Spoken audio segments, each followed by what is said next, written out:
Hello folks, how are you all doing? My name is Esther Alawiye, and today's video is a video that's gonna bless somebody. So one, if you know just by looking at the title of this video that somebody out there needs to hear this, share this video with them.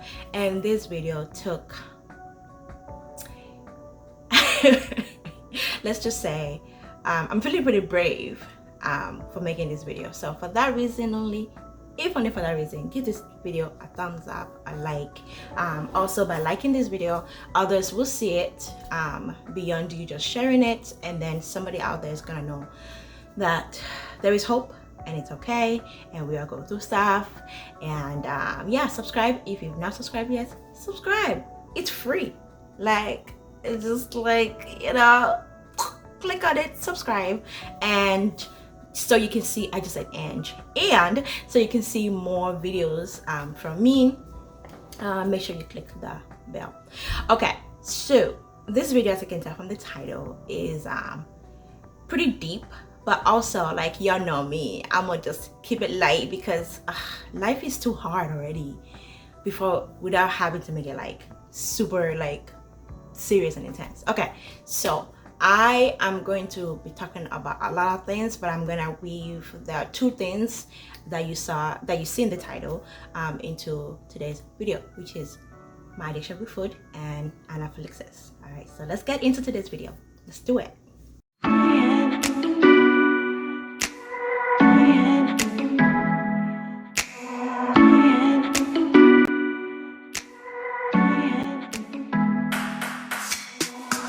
All right, so I'm gonna start with the birth of my child, my lovely son, who's soon to be 2, and then talk about my experience with that and what that's got to do with anaphylaxis and addiction to food. If you don't know what anaphylaxis is, don't worry, don't go to pause. You don't have to Google it. I would tell you the version that I have is super rare, so just keep watching, relax, grab a cup of water, tea. Rambling enough, Esther. All right, so when I was pregnant with Zai, it was interesting. It was a mix of like joyful and painful.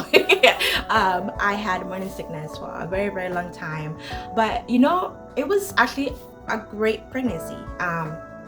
I was looking fabulous, right? I was glowing, you know, I was actually losing weight, and every time I went to the doctor, it was like, you're doing great, everything is just fantastic. So I was like, awesome. And then I was week 37, I believe, and I was feeling some type of way. So I was like, okay, I gotta go in right now. So I had run out of my ibuprofen, so I thought, you know, I'm gonna get it. They'll be like, all right, here's your new da da da da. Next thing I know, I am laying in bed, admitted and induced. It happened so fast, y'all. And then the next thing I heard was, you have preeclampsia. And I'm like, I'm sorry, what? Now, they had warned me that it was a possibility due to like my weight and other things, but it was such a great, like, that it never popped up, it never came up. So to hear that as I'm laying in bed, induced contraction started. Like, it was, when they induced me, they were like, you're not gonna go into labor for like 2 or 3 days. My water broke within 20 minutes, I went into labor. Anyways, I'm not gonna go into detail about that, but here's what happened. Because of all the things that surrounded that whole birthing and then what happened after that, which I've kind of mentioned in the past, but that's a whole different video, I realized that even though I tried to be healthy before I got pregnant, I did not plan on being pregnant. Like, it happened so fast. So there were some changes that I wanted to make that it was not advisable to make while I was pregnant, and it had to do with my health, you know, my weight. So a few months after Zai was born, I was like, all right, I gotta lose this weight. I'm not going through all that again. Like, that whole experience and the one after the one I've yet to be able to sit down and not cry over making a video of, but it would happen. Basically the NICU story. I realized if I lose weight, it will help, right? So a few months ago, right after Zion was like, yeah, just a few months ago, I guess, yeah, it would actually be a few months because it's not even 2 years. A few months ago, I began my journey and I started with keto. Hello, watch those videos, watch those videos. Our whole series, I tried keto. I worked really hard on it. Like, I learned about it, I made mistakes, I fell off the wagon, I get back on the wagon, I made my own wagon. If you've seen that video, you know what I mean. So I learned the best way to lose weight and all that, and then life hit me in the face, just slammed me in the face, just like, and then I was like, keto what? So I totally went off. Like, I was like, oh, I'm good, I can still be keto, you know, I can be on keto, but you know, I don't have to like track it. And I gained all the way back, like everything came back. Whew. And here's the saddest part. I was intentional about eating what I thought was good for me, was safe for me, was the best for me, was a healthier choice. Like, I wasn't like eating like cookies and da da da da da da da da. Like, I was intentionally eating things that I thought was great for me, but the weight kept coming on. I was just like, what do I do? And then I met a wonderful woman named Abby Tucker. Abby, my dearest Abby, she's a transform coach, and we started talking, and she led me, I don't know how to describe it, because I thought, okay, I tried it on my own. I need somebody who's an expert, or at least, you know, who's gone through this, who knows what she's talking about, to help me. That's all I thought was gonna happen, y'all. That's all. But what happened was way bigger, and she's still in my life. I meet with her every week. She's my friend, she's my coach, she's my nutritionist, she's my prayer partner, y'all. Like, I love this girl. Like, God led me to her. So here's what happened. As I was tracking what I was eating and talking to her and journaling and starting to go back to moving my body and working out, because my journey to healthy this time is not, oh, you know, I'm not saying, okay, I want to be very careful with this. The videos that I made about keto, I strongly support them. I'm strongly behind them. At the same time, I have learned more now. And that's the thing, like, you can't think that because you found a way of doing things that you have to stick with it, or that you're afraid for deviating from it, or that, oh, I did not do my best on that, so that was not a good way to do it, or I found a new way of doing something, so that was really bad. No, we're growing. It's okay. So I still choose to take in more fat than carbs and use that form of energy. But also, I have learned the power of protein. So here's the thing. Because I'm not doing it by myself, because I have an accountability partner, because I'm journaling, over the last 6 weeks, that's how long I've been working on this. I've been in this program with Abby. Over the last 6 weeks, I have come to accept and realize that for years, food has been more than fuel for me. For most people, food is fuel, right? Food is fuel. You eat it, you get energy, you move, you stay alive. But for me, maybe for you too, food has been a coping mechanism. It has been an addiction. If I'm super happy, I will eat a lot of food. If I'm super angry, I will eat a lot of food. Food to me was not just energy, fuel for survivor, right? And this is something that I used to think it was funny. I was like, hey, I'm a foodie. Hey, I don't like sharing my food. And as I had to plan what I was gonna eat while still cooking for my husband, while still cooking for my son, I realized just how much I used food to cope on a lot of emotional things. In this last few weeks, I've been draining emotionally And I've had to step back and realize that I do use food for coping. And I can choose to ignore that, or I can choose to learn from it. And I can choose to eat the right kind of food for the right kind of reasons. So something I do now is, if I'm feeling angry, or if I'm feeling frustrated or depressed, I say to myself, what can I control? And then, what should I eat right now that'll be good for my body that I will not regret later? And then I make sure that when I'm eating it, I don't do anything else. So I can be present and I can enjoy it, and I don't need a lot of it. So I'm not ignoring how important food is to me. I'm not ignoring that food gives me comfort in a way that maybe not for other people, but I have learned to eat the right kind of food in the right amount and be present as I eat the food, as I enjoy it, so I don't have to overeat it.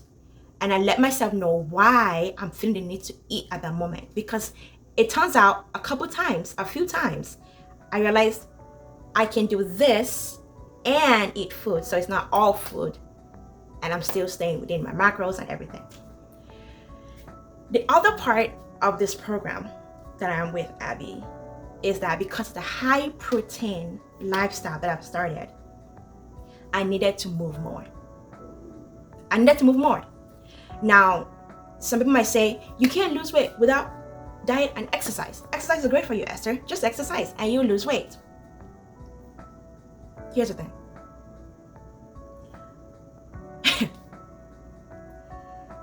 I know only two people in my entire life who has something called exercise-induced anaphylaxis. Now, anaphylaxis is usually it's when you eat something, usually protein, and your body is triggered and you have an allergic reaction. But there is another form, and it's called exercise-induced anaphylaxis. It sounds like what you're thinking right now. You're thinking, wait, you're allergic to exercise? Basically. You may be thinking, that's not a thing, Esther. Nobody's allergic to exercise. That doesn't happen. That's because you don't have it.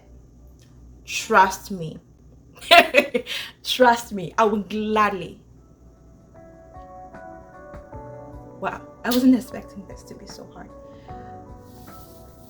Excuse me. I would gladly not have this. It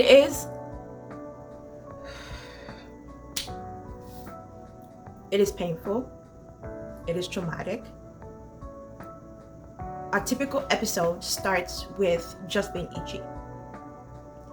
And then for me, so like my best friend has it, and hers is mirrored on mine, and then my friend Madison has it, and hers is way more intense than mine. But for me, it starts with the itch. For all three of us, it starts with being itchy, and then for me it goes into full-blown hives, inflammation, nausea, chills. It is the most painful, most embarrassing thing ever. And like, sorry, I had a full episode today, so I'm just feeling really intense right now. Okay, whew. Can you imagine what it's like to be like, hey, let's go on a walk? Your friend is like, hey, let's go on a walk. And you're like, I need to, because you don't want to be that one person who's like, can we stop now? Can we sit down? Can I scratch my body until it bleeds? That is very draining and very traumatic. So here I am, I'm thinking, if I ever get pregnant again, I don't want to be at the weight I was when I gave birth to Zach. And I know I need to move my body. But moving my body creates this allergic reaction that makes it really painful to work out. But here's the thing. Now, like I said, I had a full episode today, probably one of the worst that I've had. I'm gonna put a picture here.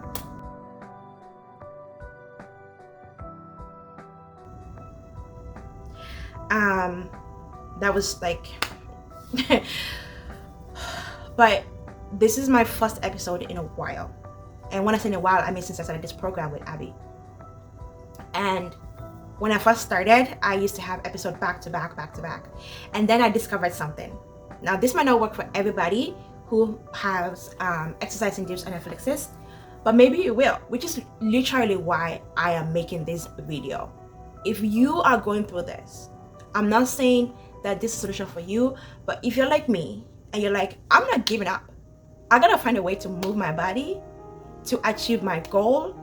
It might take a year longer than most people, but it's okay, because at the end of the day, I will be healthier and my body composition will change, and I can keep it up as a lifestyle. So this is what I started doing.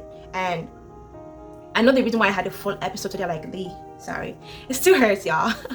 Like, this was hours ago that I worked out and it still hurts. The reason why I had this full episode today was because I had to step back. My coach knew about it. I'm just gonna address this quickly before I go to my point about what you can do. Having Abby in my life made me realize something. There's a lot that we see on social media, you know, the grind, you gotta do it every single day. If you fall off one day, bad,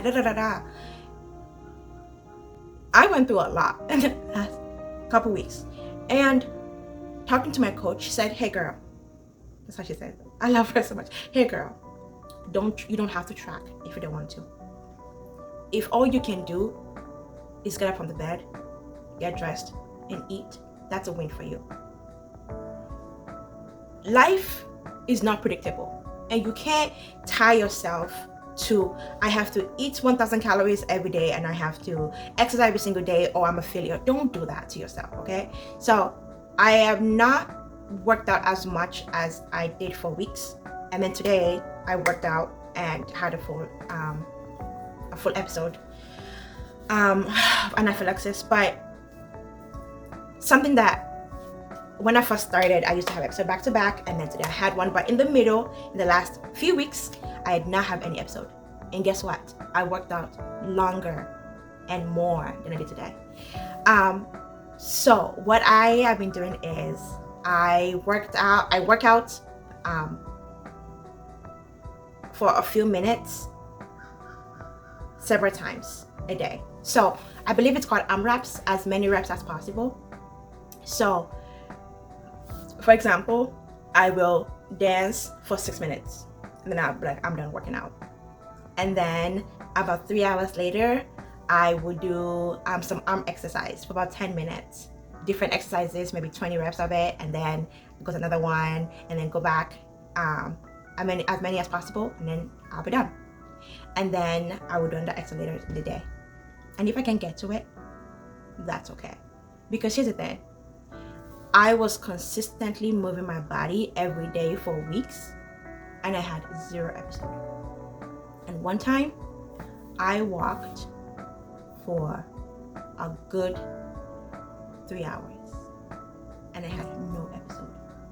Because instead of speed walking, instead of running, I walked at the most leisurely pace possible. I took my sweet time. So these are the 2 things that I have done to help me avoid episodes of exercise-induced anaphylaxis. A few exercises a day instead of one long exercise, high intensity, just low impact. I do low impact workouts. And then I take my time doing it if it's gonna be extended. So here I am.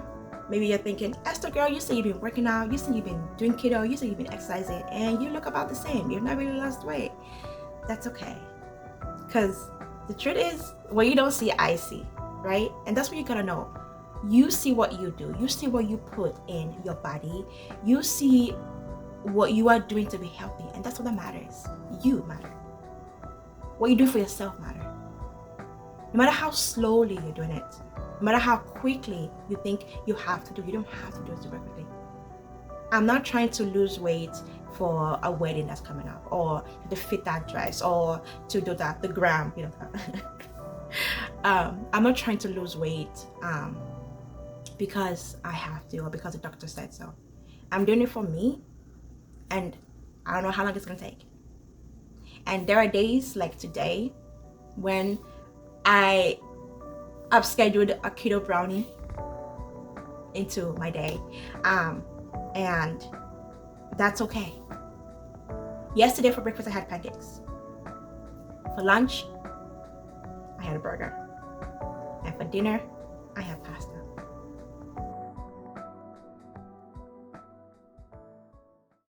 Yep. And everything was still within my macros. My carbs was on point, my protein was on point, my fat was a bit more because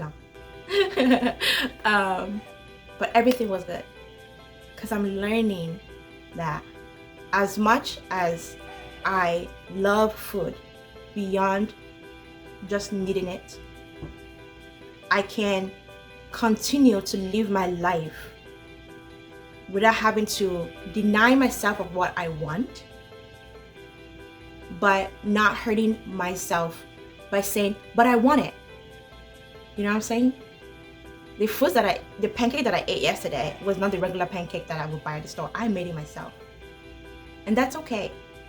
I made time to make my pancake because I know how much I like pancake. But pancake from the store doesn't like me, but I like myself enough to make time to create what I enjoy. You know what I'm saying? So I'm gonna stop this video here. I hope you liked it. If you are still here with me, oh, I love you. Put in the chat, you got this, girl. So I know it's the people who love me the best. I totally understand. We all live busy lives, but I am very grateful, and I hope this video blesses somebody. Share this video with somebody. Encourage yourself with this video, and don't forget to like and subscribe and share and leave a comment. Comments matter. Like, could y'all please leave a comment, any kind of comment. Let me know what you think of this video. I love y'all. Bye.